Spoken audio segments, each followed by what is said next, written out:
Hello students, welcome to global online. This is Ankita Sood. Paper one preparation के लिए concept of the day series में आपके लिए लेकर आई हूँ, जिसमें बहुत ही ज़्यादा इंपॉर्टेंट और रिपीटेड टॉपिक्स को हम फटाफट से रिवाइज करेंगे।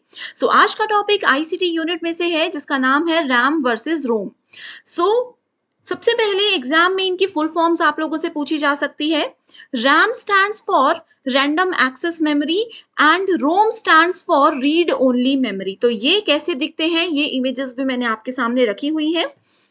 दूसरा क्वेश्चन यहाँ पर आता है कि डेटा स्टोरेज, अब मेमोरी है तो दिखती सी बात है, कोई चीज इसमें हम स्टोर कर रहे होंगे, तो डेटा स्टोरेज इसमें किस तरीके से होता है ये भी आपको पता होना चाहिए। रैम के अंदर जो भी डेटा हम स्टोर करते हैं वो टेम्परेरी बेसिस पर होता है, एंड रोम का डेटा जो भी स्टोर रहता है वो परमानेंट रहता है। इसको एक एग्जांपल के साथ स्टार्ट करते हैं।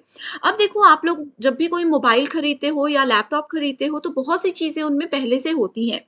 इसका मतलब क्या है कि वो सब चीजें हमारे सिस्टम में पहले से हैं, यानी कि वो रीड ओनली मेमोरी में है। लेकिन बाद में जो डेटा हम यूज करते हैं, जो चीजें हम ऐड करते हैं, वो टेम्परेरी बेसिस पर होती हैं, जो कि रैम रहती हैं। ओके। एक चीज और यहाँ पर इससे हम रिलेट करते हैं कि जो भी डेटा हम कहते हैं कि टेम्परेरी डेटा है, एक बार अगर सिस्टम की पावर ऑफ हो जाए, मान लीजिए मैं अपने लैपटॉप में कुछ काम कर रही हूँ, लाइट चली गई और मेरा डेटा डिलीट हो गया, यानी कि वो टेम्परेरी डेटा है। इसका मतलब क्या है कि वो कौन सी मेमोरी है? वोलेटाइल मेमोरी है। वोलेटाइल मेमोरी रैम होती है, एंड ये एक ऐसी मेमोरी होती है जो कि अगर पावर ऑफ हो जाता है तो हमारे सिस्टम से उन चीजों को ऑटोमेटिकली डिलीट कर देता है।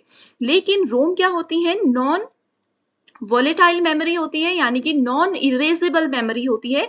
इसको आसानी से डिलीट नहीं किया जा सकता। अगर आप कुछ काम कर रहे हो, आपके सिस्टम की पावर ऑफ हो जाती है, तो ये आपके सिस्टम में डेटा को ऑटोमेटिकली स्टोर कर देता है। तो वोलेटाइल एंड नॉन वोलेटाइल का भी एक बहुत ही ज्यादा इंपॉर्टेंट कॉन्सेप्ट है।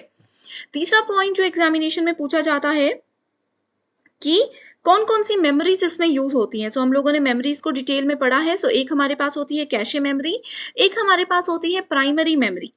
तो सीपीयू की कैशे मेमोरी और प्राइमरी मेमोरी में रैम को यूज किया जाता है। वहीं पर अगर हम लोग माइक्रो कंट्रोलर्स की बात करें, सो रोम यूज होता है।